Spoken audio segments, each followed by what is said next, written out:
Un philosophe du VIe siècle nous a appris d'une certaine façon que la philosophie est une consolation.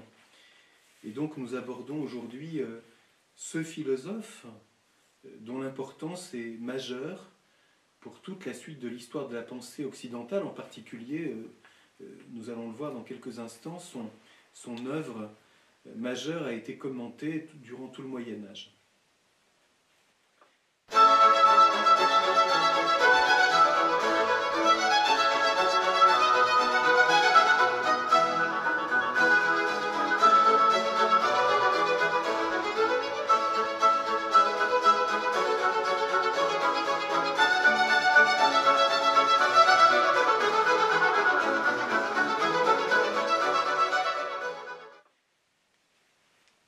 Donc nous abordons aujourd'hui ce philosophe, Boès, qu'on a surnommé le dernier des Romains, nous allons voir pourquoi, et qui est aussi considéré d'une façon un peu générale comme le premier philosophe médiéval, on pourrait dire d'une certaine façon par l'importance qu'il a eue dans toute l'histoire de la pensée médiévale.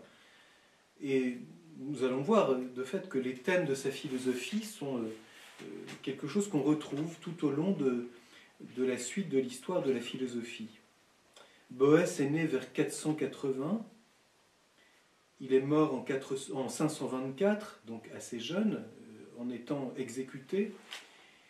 Et c'est intéressant de le remarquer, pour situer les choses, il est exactement contemporain de Saint Benoît. Saint Benoît est né en 480, mort en 547, donc ça situe la période.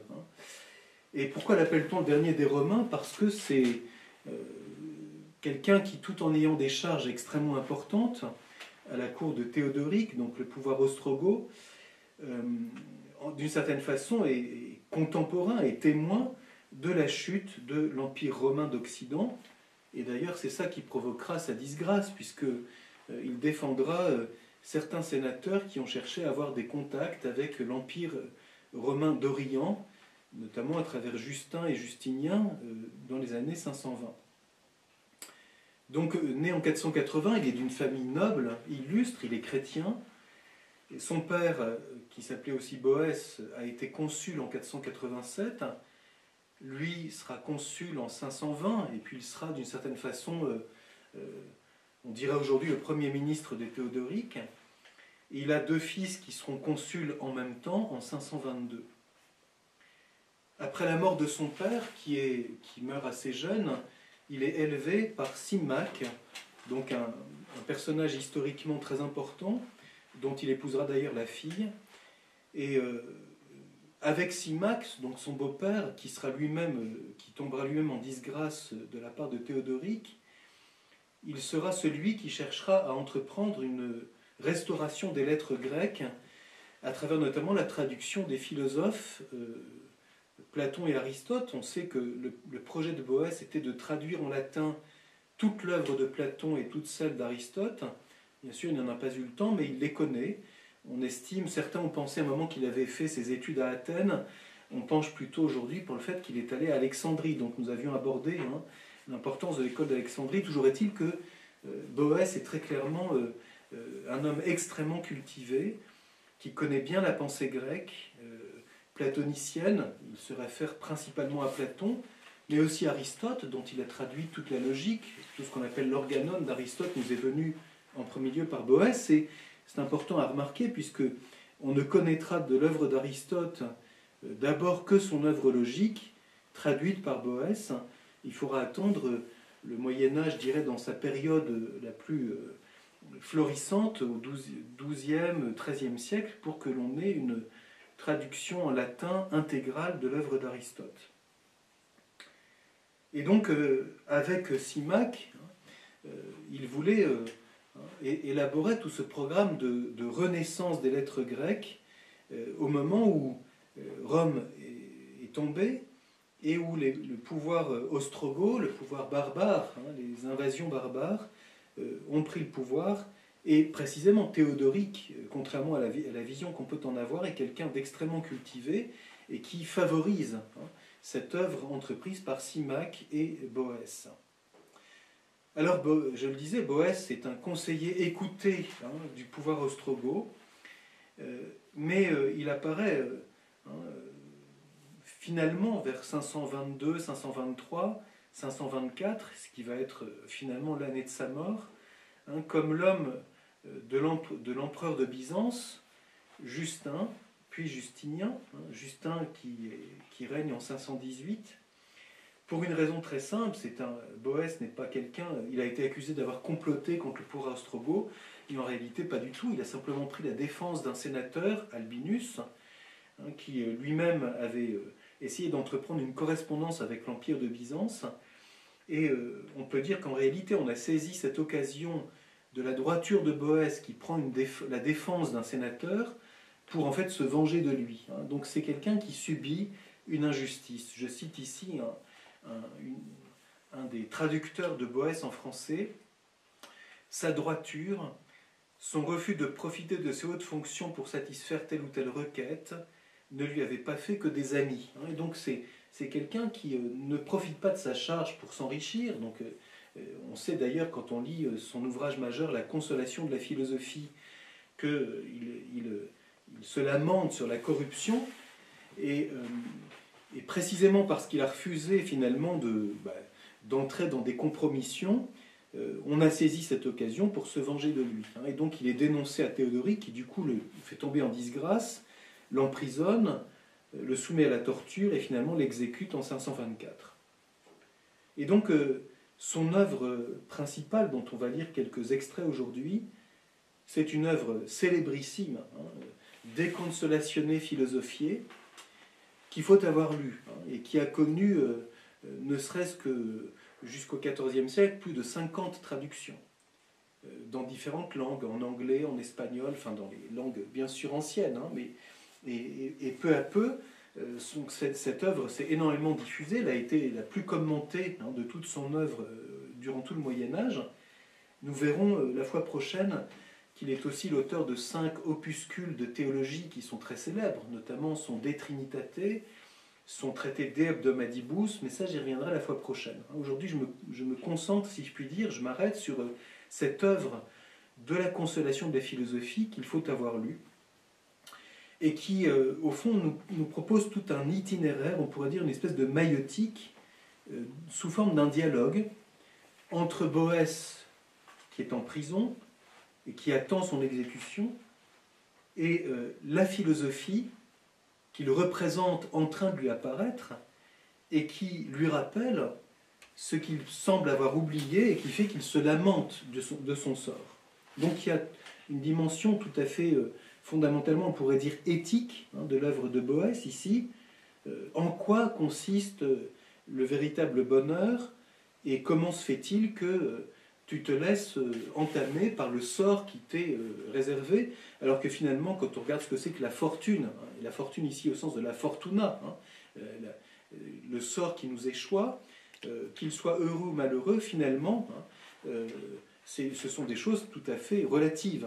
Et donc la philosophie, je vais y revenir dans un instant, dialogue avec Boès tout au long de cette œuvre, qui est constituée de 5 livres successifs, et dans toute une maïeutique, dont le but, en fait c'est un dialogue avec lui-même en réalité, c'est une œuvre dans laquelle la fiction, c'est que Boès met par écrit un dialogue entre lui et la philosophie. En fait c'est une manière, un peu la manière de Saint-Augustin, de soliloque, où réfléchissant dans sa prison, peu à peu il trouve un chemin. C'est d'ailleurs une métaphore qu'il emprunte à Platon dans le Phédon.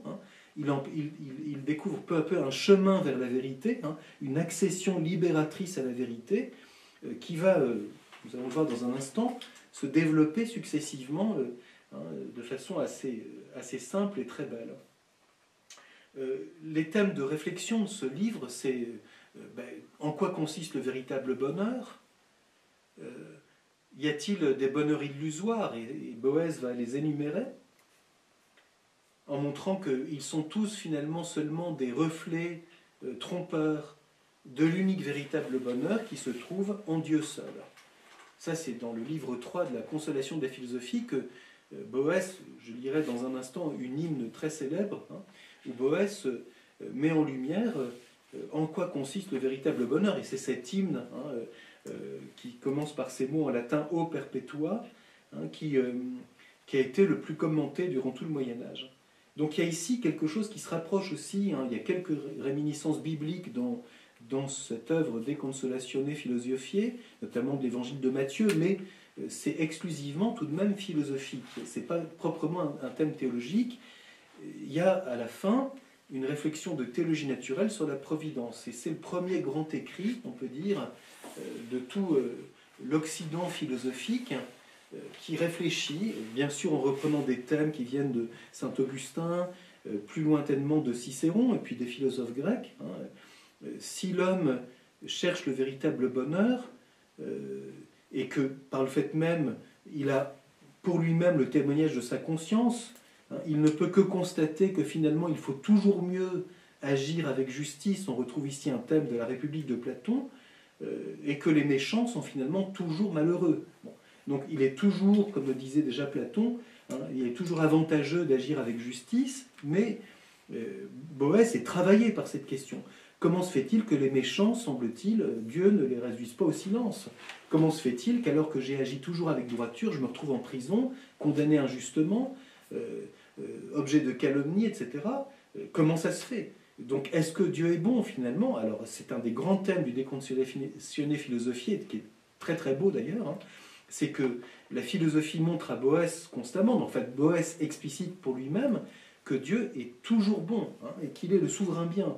Il y a ici des thèmes qu'il emprunte bien sûr à Platon et à Aristote, et que donc il agit toujours pour le bien de tous, et que Dieu ne saurait agir jamais d'une façon injuste.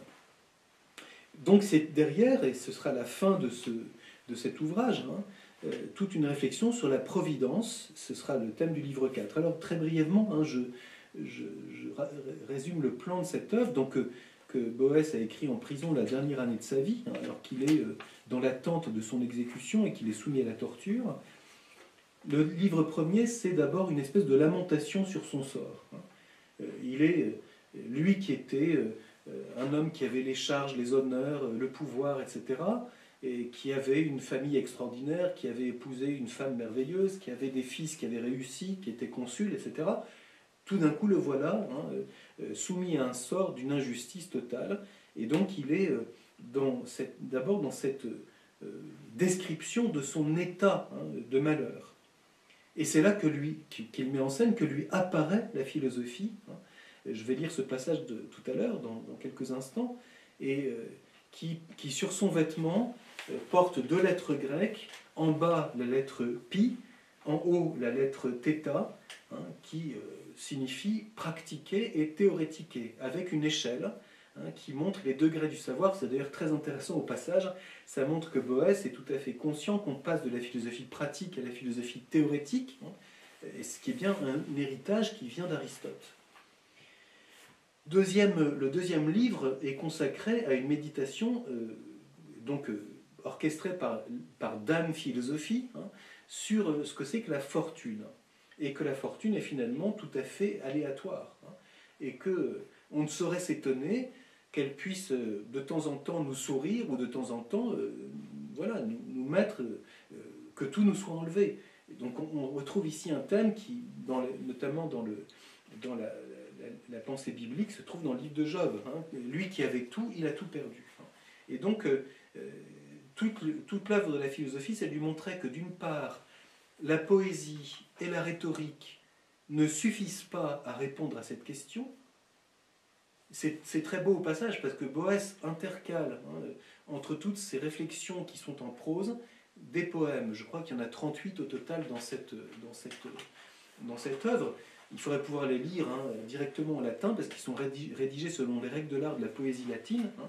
Mais toute l'œuvre de la philosophie, c'est de montrer à Boès qu'il ne doit pas s'étonner de ce que c'est que la fortune dans son caractère aléatoire, et que bien plutôt, il a pour lui le témoignage de sa conscience qui doit suffire à lui rendre la paix.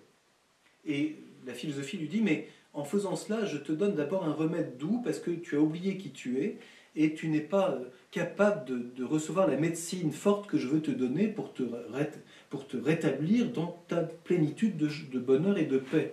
Donc D'abord, par voie négative, la philosophie lui montre qu'il a tort de se lamenter sur son sort, parce qu'en réalité, il peut demeurer, bien que soumis à ce sort injuste, le plus heureux des hommes. C'est le livre 3 qui est le cœur de cet ouvrage, et où la philosophie rappelle à Boès que tous les bonheurs humains apparents que l'on peut rechercher, que sont la richesse, le pouvoir, la noblesse, il y a des passages absolument truculents là-dessus, les honneurs, etc., la gloire, tout ça c'est très bien, mais ce ne sont que des reflets de l'unique bien véritable qui se trouve en Dieu seul. Et donc l'identité entre la félicité et la découverte de la bonté de Dieu qui est présent à tout cela. Il y a donc ici d'ailleurs des réflexions très belles sur la loi naturelle, comme cet ordre de sagesse qui conduit à Dieu à travers tous les biens qui sont partiels, apparents ou momentanés. Le livre 4 s'élève à une réflexion sur la providence. Donc il y a des très très beaux passages là-dessus que nous relirons un peu la fois prochaine, parce qu'on ne peut pas non plus s'étendre trop du point de vue du temps, en montrant que la félicité des méchants est illusoire et que le malheur apparent des justes, en fait, contribue à leur purification. Donc, première grande réflexion, on peut dire, de façon assez élaborée, y compris la philosophie qui dit mais c'est extrêmement difficile de formuler ça, mais je vais essayer de montrer qu'est-ce qu'on peut dire sur la providence, qui bien sûr reprend des thèmes qu'on trouvait un peu chez Proclus et chez Plotin, donc dans les néoplatonismes, puis bien sûr avec des réminiscences qui sont jusque chez Homère. Et puis enfin le livre 5, qui est consacré à une réflexion sur la relation entre la prescience divine et la liberté humaine. Comment, si Dieu connaît toutes choses à l'avance, et s'il y a des choses qui se produisent de façon nécessaire, et là Boès fait toute une réflexion sur le lien entre la providence et le destin, en disant que la providence est éternelle, c'est le regard que Dieu a sur toute chose, et le destin, c'est sa réalisation dans le temps. Donc, autrement dit, le destin, c'est les événements qui se produisent, et puis la providence, elle est du côté de Dieu. Donc c'est intéressant de voir qu'ici, il y a une première réflexion là-dessus, qu'on retrouvera développée chez les théologiens médiévaux, en particulier chez saint Thomas d'Aquin. Mais alors, s'il y a cette prescience divine, comment situer la liberté humaine? Ou est-ce que c'est la liberté humaine qui commande les événements, puis Dieu ne fait que les connaître? Bon, comment réfléchir à cela? Bien sûr que la réflexion de Boès ici est tout à fait, embryonnaire. Elle est le point de départ d'une réflexion, mais cela vaut la peine d'être lu et médité de façon vraiment approfondie. Alors, je voudrais, pour terminer cette première approche de Boès, lire quelques passages de cette œuvre, du moins des 3 premiers livres, parce que c'est des textes tellement magnifiques que ça vaut la peine de les lire. Donc je le prends dans l'édition des Belles Lettres, qui a été traduite par Jean-Yves Guillaume. Donc ça a été réédité en 2023, donc c'est une traduction toute récente. Malheureusement, c'est une édition en français seulement. Il n'y a pas, que je sache aujourd'hui, d'édition actuelle qui soit bilingue. Alors, le premier texte que je voudrais lire, c'est dans le livre 1, chapitre 1er, et dans cette édition, c'est à la page 20 et 21, l'apparition de la philosophie. Voilà ce que je ruminais silencieusement en mon fort intérieur, confiant à ma plume le soin de mettre par écrit mes plaintes pitoyables. Et c'est alors que m'apparut au-dessus de ma tête une femme. Son aspect était vénérable. Je voudrais faire ici une allusion à ce qu'on avait lu il y a déjà 2 ans, quand on avait parcouru le poème de Parménide. Parménide qui quitte le monde des apparences et qui se trouve face à la déesse qui va lui révéler l'être véritable. Donc est-ce qu'il y a ici une réminiscence? Je ne sais pas, toujours est-il. On peut penser aussi à l'initiation de Socrate par Diotime dans le banquet.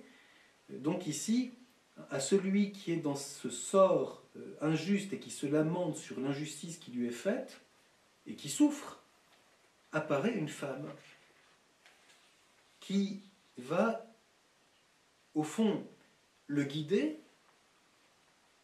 pour lui faire comprendre qu'il a perdu le sens de ce qu'il est vraiment et qu'il faut qu'il retrouve ce qui seul peut lui donner la paix et la consolation, où se trouve le bien et le bonheur véritable. Son aspect était vénérable, ses yeux pleins de feu, plus perçants que ne sont jamais les yeux des hommes. Elle avait le teint vif et montrait une force intacte, bien qu'elle fût d'un âge tellement avancé qu'il était impossible de croire qu'elle appartint à notre époque.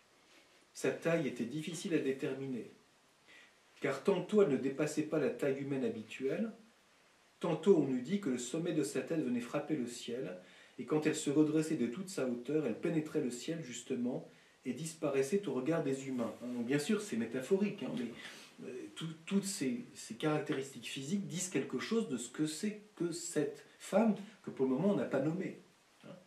Elle est à taille humaine et pourtant elle touche le ciel. Elle est d'une vigueur et d'un teint extraordinaire et pourtant elle est d'un âge qu'on ne peut pas déterminer tellement elle est ancienne. Donc elle est à la fois jeune et ancienne. Donc bien sûr, quand on va comprendre que c'est la philosophie, ça se comprend très bien. Son vêtement était confectionné de fils très fins, travail délicat, matière indestructible. C'est elle-même, comme je l'appris ensuite de sa bouche, qu'il avait tissé de ses propres mains. L'aspect de ce vêtement était semblable à celui des portraits enfumés de nos atriums, rendus flous, pour ainsi dire, par une antiquité que l'on n'entretient plus. On y lisait, brodé sur la frange inférieure, la lettre grecque pi, et en haut un θ. Entre ces deux lettres, on voyait comme une échelle avec des sortes de degrés permettant de monter de la lettre inférieure à celle d'en haut. Donc on ne déduit pas la pratique d'une théorie, mais de l'expérience pratique, on monte jusqu'à la connaissance contemplative. Cependant, ce vêtement avait été déchiré par des mains brutales qui en avaient arraché chacune les lambeaux qu'elles pouvaient. De la main droite, elle tenait des livres, et de la gauche, un sceptre. Et dès qu'elle vit les muses de la poésie faisant cercle autour de mon lit et dictant leurs paroles à mes pleurs, elle s'emporta quelque peu et jeta sur elle la flamme de son regard menaçant. « Qui est-ce, dit-elle, qui a laissé s'approcher de ce malade ces petites putes de Seine ?» C'est peu de dire qu'elle ne possède nul remède pour soulager sa douleur. Elle pourrait même l'entretenir de la douceur de leur poison. Les voilà bien, celles qui étouffent sous les stériles épines du sentiment, la riche moisson de la raison et ses fruits. C'est très très très beau. Donc la poésie et la rhétorique sont vraiment d'un rang plus que douteux. Elles font du théâtre et elles ne sont pas très recommandables. Et en plus, elles instillent un poison qui empêche ce malade d'atteindre le véritable remède. Donc autrement dit, pour la philosophie, selon Boès, la poésie, la rhétorique, etc., apparaissent comme inadéquate et même trompeuse. Et donc, on cherche quelque chose qui soit de l'ordre du logos. C'est très intéressant. On retrouve ici une très vieille distinction qu'on trouvait chez les philosophes grecs tout à fait, les premiers, les présocratiques, le passage du mutos au logos. Et comme Platon avait chassé la rhétorique et puis finalement la réintègre dans le Phèdre, on va voir que Boès, qui commence par dire que la poésie, au lieu de le guérir, l'entretient dans son drame, il va réintégrer sous forme d'hymnes qui sont presque comme celui d'un cœur tragique, comme un commentaire de ce qu'il développe dans sa méditation philosophique. Donc, on voit tout au long de l'œuvre cette alternance entre un chapitre de réflexion philosophique sous forme d'un dialogue et puis une espèce d'illustration, de commentaire, comme le chœur antique qui chante, une hymne qu'il écrit sous forme de poésie. Et voilà bien celle qui étouffe sous les stériles épines du sentiment la riche moisson de la raison et ses fruits, auquel l'esprit humain devant la maladie doit la dépendance et non la libération. Si encore c'était un profane quelconque qui fut l'objet de vos détournements cajoleurs, comme la plupart du temps c'est le cas, cela me paraîtrait moins pénible, car je ne serais pas blessé, moi et mon œuvre, à travers lui. Mais lui, nourri de l'étude des Éléates et des académiciens, dehors donc, sirène à la douceur mortelle, laissez-le-moi soigner et guérir avec mes muses à moi. Ainsi apostrophé, le cœur des muses penaud et les yeux baissés, avec une rougeur qui était l'aveu de sa gêne, passe à la porte tout déconfit. Quant à moi, mon regard était brouillé par les larmes, et je ne pouvais distinguer qui était cette femme à l'autorité impérieuse. Abasourdi, le regard fixé au sol, je me mis à attendre en silence ce qu'elle allait faire ensuite. Alors elle s'approcha, s'assit au pied de mon lit, et considérant mon visage ravagé par la détresse, mon regard fixé au sol sous l'effet du chagrin, elle eut pour se lamenter sur le bouleversement de mon âme les vers que voici, et là, une poésie, dans la bouche même de la philosophie, où elle va dire après qu'elle va commencer peu à peu à le soigner. Donc c'est très intéressant, on retrouve un thème qui est notamment déjà chez Platon dans le Gorgias, la philosophie comme médecine, la philosophie comme remède, remède de l'âme, en l'occurrence, pour celui qui est pris par la tristesse, le dépit, la déception et le doute finalement. Deuxième passage, toujours dans le livre 1, je prends le chapitre 6. Ce ne sont que des extraits, mais pour donner le désir, le goût de lire ce texte magnifique. Je prends la fin de ce chapitre 6. Je sais maintenant, dit-elle, que ta maladie a une autre cause, donc pas seulement les événements extérieurs, et même la plus importante. Quelle est cette cause?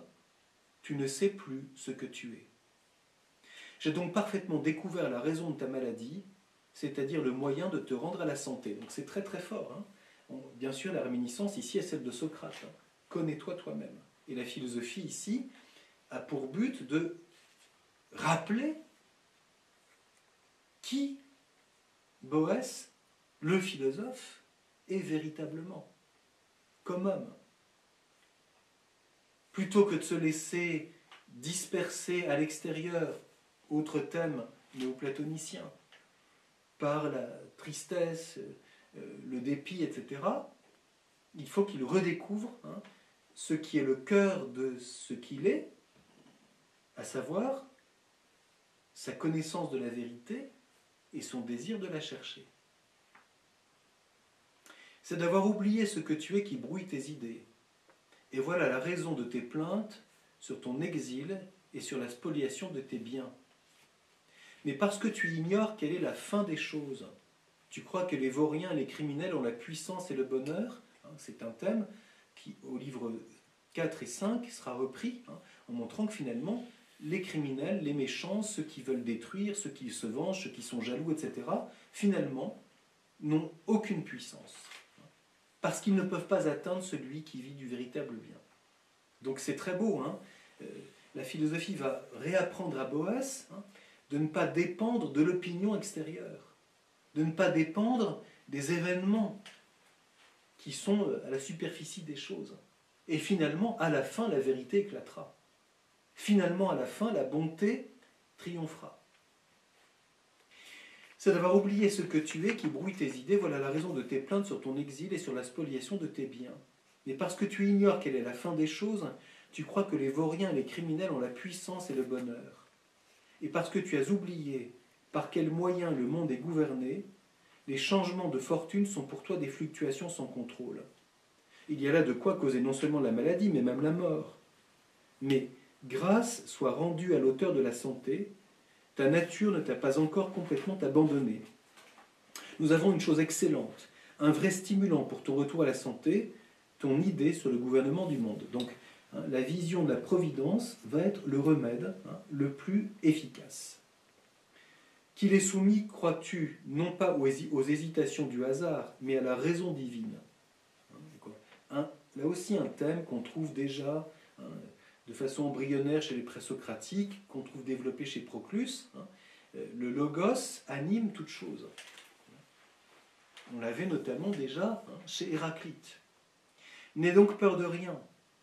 Déjà cette petite étincelle aura ranimé en toi la chaleur vitale, mais comme le moment n'est pas encore au remède énergique, et comme il est bien certain que l'esprit, chaque fois qu'il rejette le vrai, revêt des opinions fausses qui font lever un brouillard qui trouble et obscurcit la vision de la vérité, je vais prendre un moment pour essayer de le dissiper par l'application de remèdes légers et modérés, de sorte que les ténèbres des sentiments trompeurs se dissipent et que tu puisses reconnaître la lumineuse splendeur de la vérité.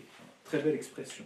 La lumineuse splendeur de la vérité, en commençant par des remèdes doux qui vont être par voie négative, c'est-à-dire montrer que le bonheur n'est pas la richesse, le bonheur n'est pas le pouvoir, le bonheur n'est pas la gloire, etc. Et ici, il y a des choses qui sont très proches, là aussi, de l'enquête première de l'éthique aristotélicienne. Pour les uns, le bonheur, c'est la santé, pour d'autres, c'est la richesse, pour d'autres, c'est l'honneur, etc. Mais finalement, en quoi consiste le bonheur véritable? Et là, Boès dit exactement la même chose qu'Aristote, il consiste dans l'unité avec le bien et la fin. Alors ensuite, je prends au livre 2, chapitre 5, dans l'édition ici, c'est page 50, un bref passage sur les faux bonheurs. Puisque mes arguments, premiers calmants, commencent à faire effet sur toi, il faut, je pense, faire intervenir des remèdes un peu plus forts. Allons, si même ce n'était point chose caduque et éphémère que les présents de la fortune, en est-il un qui pourrait jamais être vraiment à vous, ou qui, à un examen attentif, ne se révélerait méprisable? Prenons les richesses. Sont-elles à vous? Ont-elles par nature de la valeur? Et parmi elles, qu'est-ce qu'il y en a le plus? L'or? La fortune que l'on amasse? Mais non. Les richesses ont plus d'éclat quand on les dépense que quand on les entasse. S'il est vrai que la cupidité rend toujours odieux et la générosité illustre. Si l'on ne peut conserver ce qui passe à autrui, alors l'argent n'est précieux que quand il passe généreusement à d'autres mains, c'est-à-dire quand on cesse de le posséder. Mais si tout l'argent du monde s'entassait chez un seul homme, cela en priverait tous les autres. La voix qui remplit les oreilles de plusieurs auditeurs en même temps reste entière, mais vos richesses ne peuvent passer à plusieurs sans en être diminuées. Cela, inévitablement, appauvrit ceux qu'elle abandonne. Qu'elles sont étriquées, qu'elles sont indigentes, ces richesses dont on ne peut avoir l'intégralité si l'on est plusieurs, et qui ne se donnent pas à l'un sans appauvrir tous les autres. Ton regard est attiré par l'éclat des pierres précieuses, mais s'il y a quelque chose de remarquable dans cette brillance, cela appartient aux pierres, non pas à l'homme. Que les hommes les admirent, voilà ce qui me laisse ébahi. Y a-t-il en effet une chose privée du mouvement et de la structure vitale qui puisse à juste titre paraître belle à notre nature douée de vie et de raison, etc. Et donc, il va prendre successivement tout cela. Donc, la richesse, comment ça se fait que l'homme puisse s'ébahir devant l'or et les pierres précieuses alors que c'est moins noble que lui. Alors, par exemple, je lis la fin de ce passage. « Toi donc, qui en ce moment redoutes l'épieu et l'épée, si tu avais pris le chemin de cette vie en voyageur sans bagage, tu chanterais à la barbe du brigand. Belle félicité en vérité que celle des richesses mortelles. Lorsqu'on y atteint, on perd toute sécurité. » Donc, il vaut mieux être pauvre et être heureux qu'être riche et être soucieux de ne pas perdre sa richesse. Alors, il y a aussi un passage extraordinaire sur la noblesse. Il dit qu'est-ce que ça veut dire qu'on prétend qu'on est noble parce qu'on a hérité d'un titre, alors que le seul honneur, c'est d'être digne du titre qu'on a reçu. C'est très intéressant. Pareil sur la renommée. Vous croyez pourvoir à votre immortalité quand vous pensez à votre renommée future. Si tu considères l'infini de l'éternité, quelle raison as-tu de te réjouir de la pérennité de ton nom? Car si l'on compare la durée d'un seul instant à 10 000 ans, il y a encore un certain rapport, même minime, parce que ces deux grandeurs sont finies. Tandis que ce nombre d'années, ou même n'importe quel multiple de ce nombre, ne peut même pas être comparé à l'éternité qui est illimitée.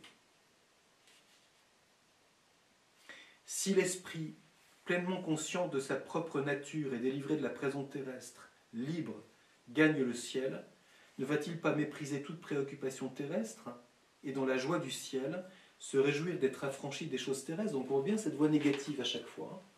On s'attarde sur un bien, on en monte la vanité et puis on dit, c'est comme une finale à chaque fois, quel est son contraire? Donc il y a ici une voie négative qu'on retrouvera tout au long de la pensée médiévale. Le bonheur n'est pas la richesse, il n'est pas l'honneur, il n'est pas la noblesse du nom, il n'est pas la gloire, etc. Mais il est dans la pauvreté qui est la liberté, il est dans la joie du ciel qui nous libère des contraintes des choses terrestres, etc.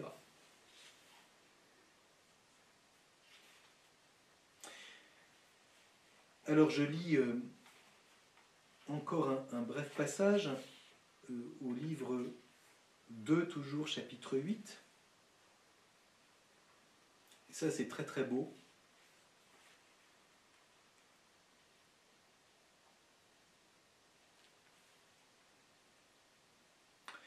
Pour que tu n'ailles pas penser que je mène contre la fortune une guerre sans merci, donc la fortune toujours dans le sens que j'ai dit, la fortune, la fortuna, c'est pas la fortune ici matérielle, c'est le sort qui est le nôtre.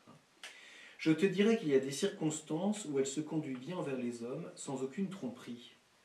C'est lorsqu'elle se montre clairement, en dévoilant son visage et en manifestant ses façons de faire. Donc la fortune est utile quand on en voit la vérité, c'est-à-dire son instabilité et son caractère changeant. Peut-être ne vois-tu pas encore où je veux en venir. Ce que je veux te dire est chose étonnante. Aussi ai-je de la peine à trouver mes mots pour développer ma pensée. C'est que l'homme, à mon avis, trouve plus de profit dans la fortune contraire que dans la prospérité.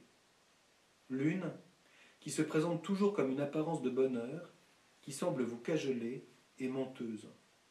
L'autre est toujours vraie, qui, dans ses changements, affiche son instabilité. L'une trompe, l'autre instruit. L'une enchaîne l'esprit de celui qu'elle fait profiter de biens qui ne sont que des apparences trompeuses. L'autre libère par la connaissance de la fragilité du bonheur. Aussi l'une apparaît-elle capricieuse, débraillée, toujours incertaine d'elle-même, et l'autre austère, strictement vêtue, et rendue sage précisément par l'expérience de l'adversité. Enfin, la fortune propice entraîne par ses séductions et nous détourne du vrai bien. La fortune contraire ramène au bien véritable vers lequel elle nous tire comme avec un croc. Donc on y est comme contraint. Donc le malheur qui t'accable, mon cher ami, en réalité, c'est un bien. Parce que enfin tu en vois le vrai visage. Tu vois l'illusion de la faveur que tu avais de chez Théodoric, tu vois l'illusion que tu avais d'avoir le pouvoir, tu vois l'illusion d'avoir réussi. Tout ça, c'est très très secondaire. Donc rappelle-toi qui tu es. Ou bien faut-il considérer comme négligeable, d'après toi, que la fidélité de tes amis se soit révélée grâce à la dureté, grâce à la sévérité de cette fortune? Ça c'est une expérience humaine très simple, c'est dans l'adversité qu'on voit nos vrais amis. Et c'est dans l'adversité qu'on voit que des gens qui se prétendaient amis, en fait, ne voulaient que notre bonne réussite, ne cherchaient qu'à, au fond, notre réussite dont ils pensaient profiter. Notre image, notre fortune, notre gloire, nos honneurs, etc.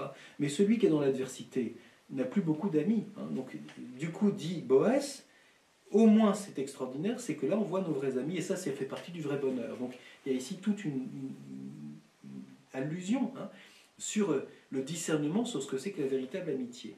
Donc je reprends. Ou bien faut-il considérer comme négligeable d'après toi que la fidélité de tes amis se soit révélée grâce à la dureté, grâce à la sévérité de cette fortune?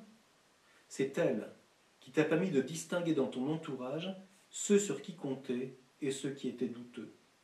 Elle a emmené avec elle ceux qui lui appartenaient, elle t'a laissé les tiens. De quel prix aurais-tu payé cela quand ta situation était encore intacte et que tu te croyais heureux?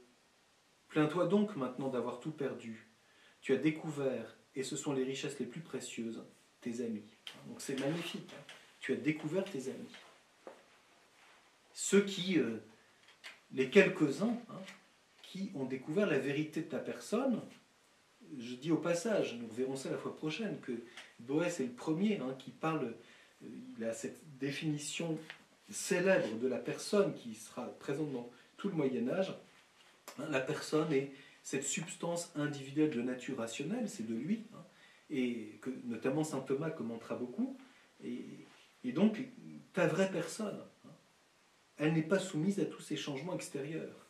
Et donc, ça fait le tri entre les vrais amis et les amis illusoires, parce qu'ils ne s'attachent qu'à l'illusion de ce qui était ta bonne fortune. Alors enfin, je voudrais lire pour terminer aujourd'hui cet hymne célèbre, pour donner un exemple de la poésie de Boès, au livre 3, chapitre 9. Cet hymne qui a été commenté durant tout le Moyen-Âge sur la véritable félicité. Donc c'est une hymne qui commence par ces mots en latin « O qui perpetua ». Toi qui gouvernes le monde selon un ordre perpétuel, auteur de la terre et du ciel, qui de l'éternité fait procéder le temps, toi qui, immuable, donnes à toute chose le mouvement, nulle cause extérieure ne t'a contraint à façonner ta création à la matière instable, mais implanté en ta nature l'idée du souverain bien, exempte de jalousie. C'est très beau, hein ? La raison de la création, c'est le souverain bien. C'est toi qui tires toute chose d'un modèle céleste, et ta toute beauté porte dans son esprit le monde et sa beauté, le forme à ton image, et une fois parfait, lui fait porter ses parties à l'achèvement de la perfection. C'est toi qui établis entre les éléments des liaisons numériques, permettant l'harmonie du froid avec la flamme, du sec et du liquide, empêchant que trop pur le feu ne s'évapore, ou que la terre ne soit entraînée par son poids et engloutie. L'âme à la triple nature, au milieu de l'univers qu'elle anime, c'est toi qui lui donnes la liaison interne en la distribuant en parties harmonieuses. Il y a des allusions ici au Timée de Platon, bien sûr. Et ainsi divisée, après avoir rassemblé son mouvement sur deux cercles, elle se meut pour faire retour sur elle-même et enveloppe l'intelligence profonde, et fait tourner le ciel sur le même modèle. C'est toi qui, des mêmes causes, fais sortir les âmes et les vies inférieures, et les attachant là-haut à des chars légers, les sème au ciel et sur la terre, puis par une loi bienveillante, les fait retourner vers toi et revenir attirés par le feu. Donne, Père, à l'esprit de s'élever jusqu'à l'auguste séjour, de voir la source du bien, de retrouver la lumière et de te contempler en toute clarté avec les yeux de l'âme. Disperse les nuées et les pesanteurs de la masse terrestre et fais éclater ta splendeur. Car c'est toi le ciel serein, c'est toi le repos et la paix des justes, leur but est de te voir. Toi qui es en même temps le principe, le conducteur et le guide, le sentier et le terme. Donc c'est très beau, à la fois des réminiscences qui viennent de la pensée grecque, de Platon en particulier, dans le Phédon, dans le Timée, mais aussi bien sûr des allusions à la pensée chrétienne. Le but est de te voir. Et ici, il y a une allusion quasi directe à l'évangile selon saint Jean. C'est de te voir, toi le seul vrai Dieu et celui que tu as envoyé Jésus-Christ, c'est de te connaître. Donc, je m'arrête là pour aujourd'hui. Je voudrais la fois prochaine reprendre un petit peu la fin de cet ouvrage en regardant comment Boès traite brièvement de la providence et de la préscience divine. Et puis nous évoquerons ces 5 opuscules théologiques dont l'influence a été majeure, notamment dans toute la pensée médiévale.